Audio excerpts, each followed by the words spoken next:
परमेश्वराची स्तुती असो, त्याच्या पवित्र नावाला मान महिमा गौरव आतापासून सदा सर्व काळपर्यंत असो. प्रियांनो, पुन्हा एक वार आजच्या या पवित्र वारच्या भक्तीमध्ये आपणा सर्वांचं मी स्वागत करीतो. खरोखर परमेश्वराची दया, त्याची करुणा, त्याची प्रीती आम्हावर सदैव आहे आणि म्हणूनच पुन्हा पुन्हा ही संधी आपल्या जीवनामध्ये तो आम्हाला देत आहे. या आपण आत्म्याने आणि खरेपणाने त्याची भक्ती, त्याची उपासना करूया. परमेश्वराचे उपकार स्मरण करा, त्याच्या नावाचा धावा करा, राष्ट्रास त्याची कृत्ये जाहीर करा, त्याचे गुणगान करा, त्याची स्तोत्रे गा, त्याच्या सर्व अद्भुत कृत्यांचे वर्णन करा, त्याच्या पवित्र नावाचा अभिमान बाळगा. जे परमेश्वरासाठी आतुर झाले आहेत त्यांचे मन हर्षित हो. परमेश्वर व त्याचे सामर्थ्य याचा शोध करा. त्याच्या दर्शनासाठी सदा आतुर असा. त्याने केलेली अद्भुत कृत्ये, त्याचे चमत्कार व त्याच्या तोंडचे निर्णय आठवा. आपण प्रार्थना करूया. पवित्र पवित्र पवित्र सेनाधीश प्रभू परमेश्वरा, राजांच्या राजा, प्रभूंच्या प्रभू, अखिल सृष्टीच्या निर्माण करते आमचे जिवंत देव बापा, तुझे आभार मानतो, तुझ्या नावाला धन्यवाद देतो यासाठी की तू स्तुतीस पात्र आहेस, भयास योग्य आहेस. परमेश्वरा, आम्हा सर्व लेकरांचा तू स्वर्गीय पिता आहेस आणि म्हणूनच तुझी दया करुणा प्रीती आम्हा प्रत्येकावर सदैव आहे. आणि त्यामुळंच या जिवंतांच्या भूमीवर या क्षणापर्यंत आम्हा प्रत्येकाचा सांभाळ तू केलेला आहेस. यावेळेला तुझे विशेष आभार मानतो, तुझ्या नावाला धन्यवाद देतो की आजचा हा पवित्र वार पुन्हा एक वार आम्हा प्रत्येकाच्या जीवनाला तू जोडलास आणि म्हणून आम्हा प्रत्येकाचं तू सहाय्य कर यासाठी की आम्ही आत्म्याने खरेपणाने तुझी भक्ती उपासना करावी. येणारं तुझं वचन ग्रहण करावं आणि विश्वासाने ते आपल्या अंतःकरणात साठवून ठेवावं. त्यासाठी प्रत्येकाचं सहाय्य कर, पवित्र आत्म्याचं मार्गदर्शन तू दे. दयागंध बाप्पा, आजची संपूर्ण भक्ती तुझ्या पवित्र हाती देतो. आजची भक्ती तू आपल्या हाती घे. आजच्या भक्तीचा चालक मालक तू. आणि दयागंध बाप्पा, आजची भक्ती तुझ्या सर्व लेकरांसाठी तू आशीर्वादित करशील असा विश्वास आहे. प्रार्थना प्रभू येशू ख्रिस्ताच्या नावात केली म्हणून तू ऐक. आमेन. यावेळेला आपण उपासना संगीत गीत नंबर 7 सर्वजण मिळून यावेळेला आपण गाणार आहोत. उपासना संगीत गीत नंबर 7. प्रभु तव नाम सुवंदित गावे, प्रभु तव नाम सुवंदित गावे, मर्त्य पतित मी वंदुनी तुझला, मर्त्य पतित मी वंदुनी तुझला, मी चिरकाल जगावे, प्रभु तव नाम सुवंदित गावे, त्वदितर ऐसा कोण जयाला, त्वदितर ऐसा कोण जयाला, गाऊनी नित्यत गावे, प्रभु तव नाम सुवंदित गावे, निशिदिनी करिसी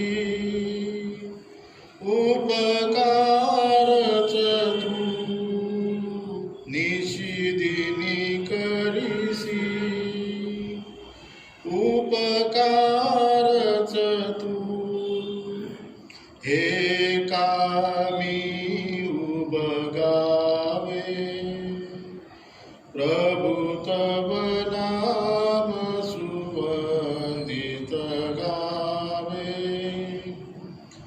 मज ताराया ख्रिस्त दिलासी मज ताराया ख्रिस्त दिलासी तर तुझ मी उमगावे प्रभु तव नाम सुवंदित गावे देसी सदात्मा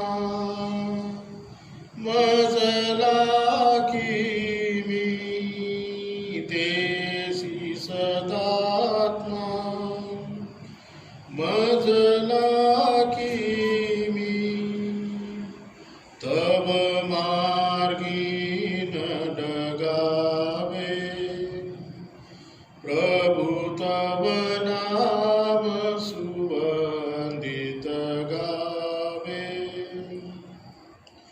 सदया मज दे दान से की सदया मज दे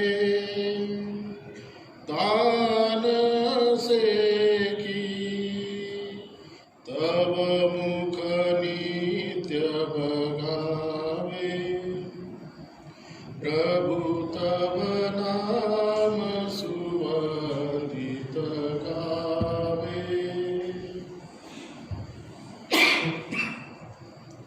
प्रियांनो, आजच्या मननासाठीचा जो शास्त्र भाग आहे मत्तय कृषिवर्तमान याचा 7वा अध्याय आणि वचन 24 ते 27.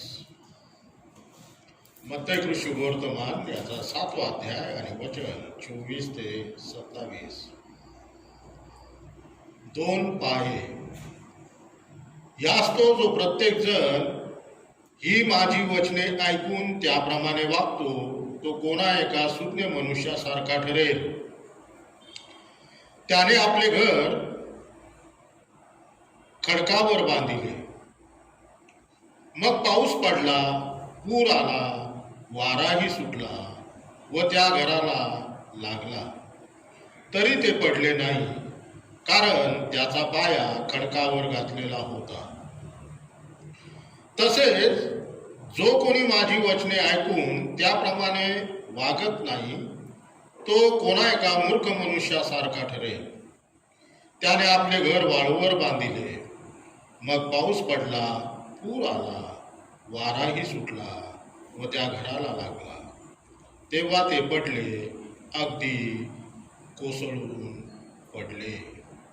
वाचलेली वचन कोणासाठी आशीर्वादित करो. वचनाकडे जाण्यापूर्वी आपण प्रार्थना करूया. पवित्र प्रभूजी, तुझे आभार मानतो, तुझ्या नावाला धन्यवाद देतो, तुझी स्तुती करतो आणि पुन्हा एक वार लीन आणि नम्र अंतकरणाद्वारे तुझ्या चरणाजवळ येत असता ही मध्यस्थीची प्रार्थना तुला सादर करतो. दयेने आणि कृपेने या मध्यस्थीच्या प्रार्थनेकडे तो आपले काम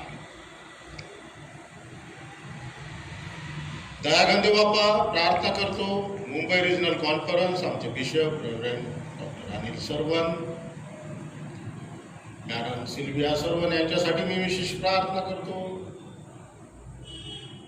की प्रभू परमेश्वरा त्यांच्यावर तू विपुल आशीर्वाद पाठव आणि मुंबई रिजनल कॉन्फरन्सचा कारभार पाहत असताना प्रभू परमेश्वरा तू विशेष त्यांचं सहाय्य कर. शक्ती, सामर्थ्य, बळपुरी लागणाऱ्या सर्व गरजांची पूर्तता तुझ्या गौरवी भांडारातून तू पूर्ण कर. त्या उभयतास उत्तम प्रकारचं आरोग्य दे आणि त्यांच्या कुटुंबाची तू विशेष काळजी घे. त्याचप्रमाणे प्रभू परमेश्वरा मुंबई रिजनल कॉन्फरन्सचं एक्झिक्युटिव्ह बोर्डाचे सर्व पदाधिकारी, त्यांच्यासाठी देखील मी प्रार्थना करतो.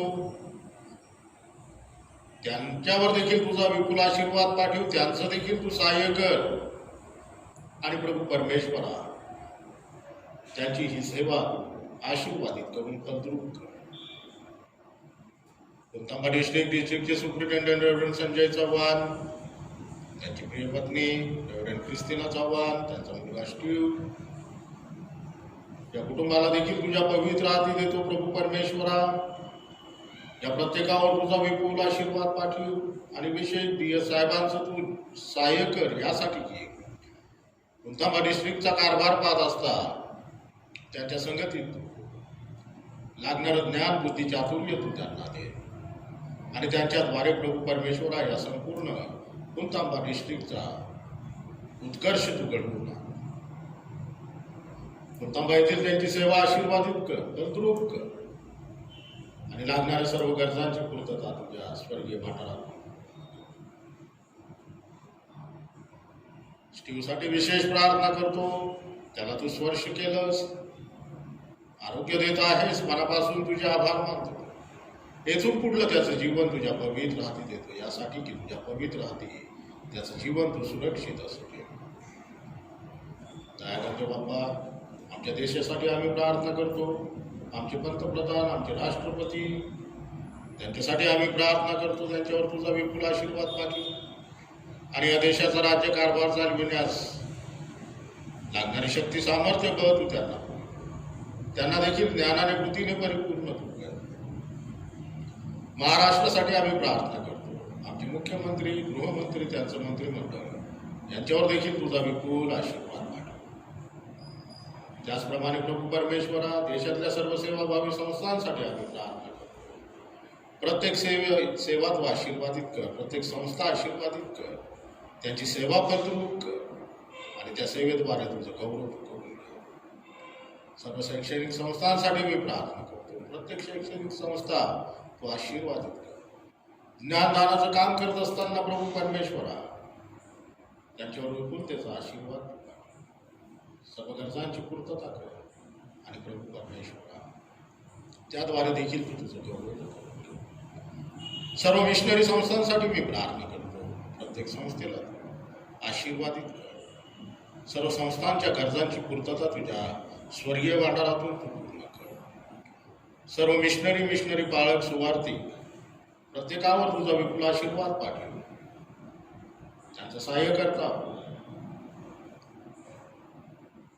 आणि होऊ दे प्रभू परमेश्वरा, या देशाच्या कान्याकोपऱ्यात प्रभू तुझं नाव जावं, प्रत्येकाने तुला ओळखावं असं तू दैनिक कृपेने होते. आणि म्हणून या प्रत्येक मिशनरी संस्थांचं तू विशेष सहाय्य कर. दयागंध बाप्पा, आजचं वचन आशीर्वादित कर. वचनाद्वारे तू बोल, यासाठी की तुझ्या सर्व लेकरांनी तुझ्या वचनाप्रमाणे या जगातलं आपलं जीवन जगावं. कोपरगाव मंडळीसाठी विशेष प्रार्थना करतो. जे दुःखी कष्टी आहेत अशा प्रत्येकाच्या दुःखाचं, कष्टाचं निवारण कर. जे आजारी आहेत अशा प्रत्येकाला तू स्पर्श कर, आजारातून बरं कर. आणि प्रभू परमेश्वरा, या कळपाला आध्यात्मिक जीवनात उन्नत कर. पुन्हा एक वार तुझे आभार मानत तुझ्या नावाला धन्यवाद दे. प्रार्थना प्रभू येशू ख्रिस्ताच्या नावात केली म्हणून तू ऐक. आमेन. प्रियांनो, आजच्या मननासाठीचा जो शास्त्रभाग आहे, मत्तई शुभवर्तमान याचा 7वा अध्याय आणि 24 ते 27 आपण वाचलेला आहे. मागच्या रविवारी आपण मत्तई शुभवर्तमान याचा 13वा अध्याय आणि 30 पासून काही वचन, विशेष 30 वचनावर आपण चिंतन मनन केलेलं होतं. आणि मागच्या रविवारपासून आपण पाहत आहोत की तारणा संबंधाची जी गंभीर सत्य आहे, त्यातलं जे पहिलं सत्य आहे की सर्वांचंच तारण होणार नाही, यावर आपण चिंतन मनन केलेलं होतं. आणि आजच्या आपल्या मननासाठी मत्तय कृषुवर्तमान 7वा अध्याय 24 ते 27 या वचनांवर आपण चिंतन मनन करणार आहोत. आणि मग या वचनांवर चिंतन मनन करत असताना तारणाची आशा धरणाऱ्यांपैकी अनेक जणांचा नाश होईल हे दुसरं सत्य पवित्र शास्त्रातून आम्हाला पाहावयास मिळतं. तारणासंबंधीचे जी गंभीर सत्य आहे त्यातलं हे दुसरं सत्य की तारणाची आशा धरणाऱ्यांपैकी अनेक जणांचा नाश होईल. आणि म्हणून मत्तय 7:24 ते 27 यामध्ये आपण पाहतो की 2 पाय त्या ठिकाणी प्रभूने सांगितलेले आहेत की जो शून्य मनुष्य आहे त्या शून्य मनुष्याने आपल्या घराचा जो पाया आहे तो पाया खडकावर बांधलेला आहे. आणि मग ज्या वेळेला पाऊस आला, वारा सुटला, पूर आला, त्या घराला तो लागला, परंतु ते घर त्या खडकावर सुरक्षित असं राहिलेलं आहे. कारण का तर त्या घराचा पाया त्या शून्य मनुष्याने खडकावर बांधलेला आहे.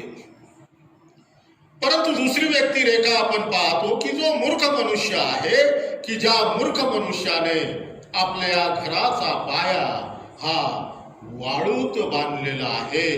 आणि मग ज्या वेळेला पाऊस आला, वारा सुटला, पूर आला आणि त्या घराला तो लागला, त्यावेळेला ते घर कोसळून गेलेलं आहे. आणि म्हणून या ठिकाणी ही जी काही 2 पाये सांगितलेले आहेत तर खडकावर बांधलेला पाया जो आहे किंवा ज्या खडकावर जो पाया बांधलेला आहे तो खडक आमचा प्रभू येशू ख्रिस्त आहे. आणि म्हणून हे जगिक जीवन जगत असताना आमचं हे जीवन रूपी जे गृह आहे या गृहाचा जो पाया आहे तो त्या प्रभू येशू ख्रिस्तावर आपण बांधला पाहिजे. यासाठी की हे जगिक जीवन जगत असताना आमच्या जीवनामध्ये येणाऱ्या ह्या सर्व प्रकारच्या समस्या, सर्व प्रकारची संकट, सर्व प्रकारचे आणि अडचणी ह्या ज्या सर्व गोष्टी आहेत तर या सर्व गोष्टी आमच्या जीवनावर त्याचा कुठलाच परिणाम करू शकत नाहीत. ताजं उदाहरण द्यायचं झालं तर कोविड-19 कोरोना व्हायरसच्या संदर्भात आम्ही विचार करू शकतो. जर आमचं जीवन रूपी गृह त्या प्रभू येशू ख्रिस्त रूपी खडकावर जर आधारलेला असेल, आमचा पाया त्या खडकावर असेल तर ही महामारी देखील आम्हाला काही एक करू शकत नाही. ही महामारी आम्हाला कुठल्याच प्रकारची इजा पोहोचू शकत नाही. परंतु त्यासाठी आपलं जीवन हे ख्रिस्ताच्या ठायी असणं गरजेचं आहे. आणि म्हणून प्रियांनो, ही सर्वात खेदजनक घटना आहे होय की आपले तारण झालेले नाही या संबंधी जाग बहुसंख्य लोकांना फार उशिरा होईल. ही त्यांची आयुष्यातील फार मोठी फसगत होईल. जणू सैतानाने त्यांच्या डोळ्यावर पट्टी बांधलेली होती आणि ती फार उशिरा गळून पडली. प्रियांनो, आपल्या आयुष्याचा पाया चुकीच्या गोष्टींवर आधारलेला असणे ही कितीतरी भयंकर अशी गोष्ट आहे. आणि म्हणून न्यायाच्या दिवशीही असेच होईल की आज ज्यांना ज्यांना वाटतं की आपण सुरक्षित आहोत, त्यांना आपल्या पायाची वाळू सरकत आहे असं दिसून येईल. आणि म्हणून प्रियानो, मत्तई 7:24 ते 27 या वचनांवर चिंतन मनन करत असताना आपण आपली घरं कोणत्या पायावर बांधलेली आहे याचा विचार आज आम्हाला करणं गरजेचं आहे. प्रियांनो, प्रभू येशू ख्रिस्ताला वरील शब्दांनी आपला धिक्कार करावा लागू नये म्हणून आपल्या तारणासंबंधी आताच आपण खात्री करून घेणं गरजेचं आहे. तुम्ही आपली फसवणूक तर करून घेत नसाल. सैतानाने आपले डोळे बांधले आहेत का? सैतान आमच्या जीवनामध्ये कार्य करत आहे का? आणि म्हणून या वचनाद्वारे आम्हाला आत्मपरीक्षण करणं गरजेचं आहे की सैतानाने आपले डोळे आंधळे तर केले नाही ना.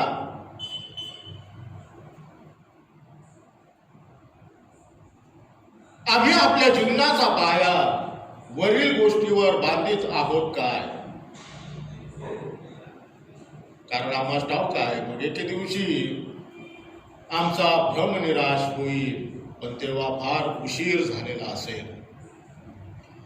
ज्यांना आपले तारण झालेले आहे आज वाटत असेल अशांपैकी बहुसंख्य नाश पावतील. आणि म्हणून प्रियांनो, या वचनांवर चिंतन मनन करत असताना या वचनांद्वारे आम्ही आमचं आत्मपरीक्षण करूया व या नाश पावणाऱ्यांपैकी मी तर एक नाही ना असा प्रश्न आपल्या स्वतःला आपण करूया. आणि म्हणून या जगिक जीवनामध्ये आमचा प्रभू येशू ख्रिस्त हाच आमचा सर्वस्व आहे. तो आमचा उंच गड आहे, तो खडक आहे, अभेद्य असा तो खडक आहे. आणि म्हणून त्या खडकावर आपलं जीवनरूपी गृह, त्या गृहाचा पाया आपण बांधूया यासाठी की या जगिक जीवनामध्ये आमच्या जगिक जीवनास त्याचबरोबर आमच्या आध्यात्मिक जीवनास सैतानाद्वारे कुठल्याच प्रकारची क्षती किंवा कुठल्याच प्रकारचं नुकसान हे पोहोचवलं जाऊ नये.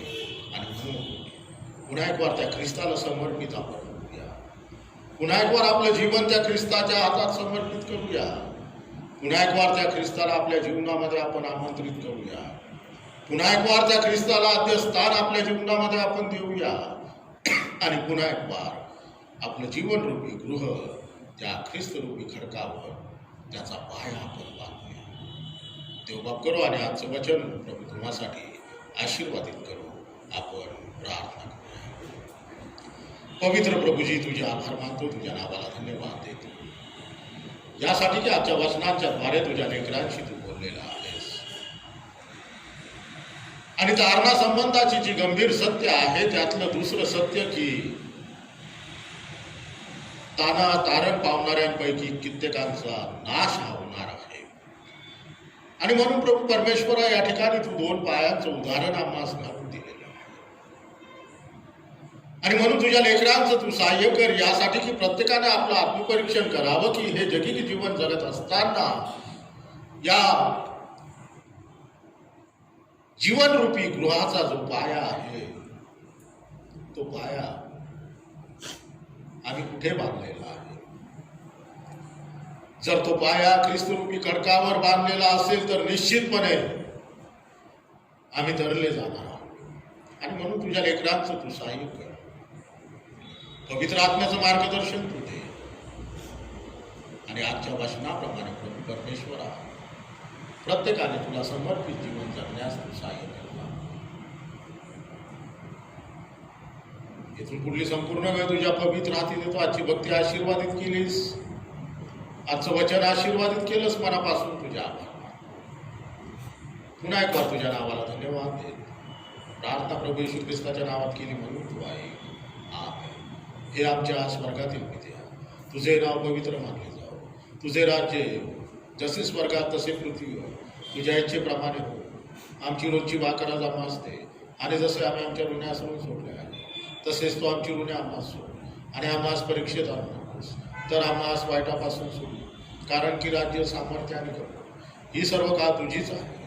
आमेन. आता आपल्या प्रभू येशू ख्रिस्ताची कृपा, देव बापाची प्रीती, पवित्र आत्म्याची सहभागिता देवाच्या सर्व लहान थोर लेकरांचं आता आणि इथून पुढे सदा संकाळपर्यंत असो.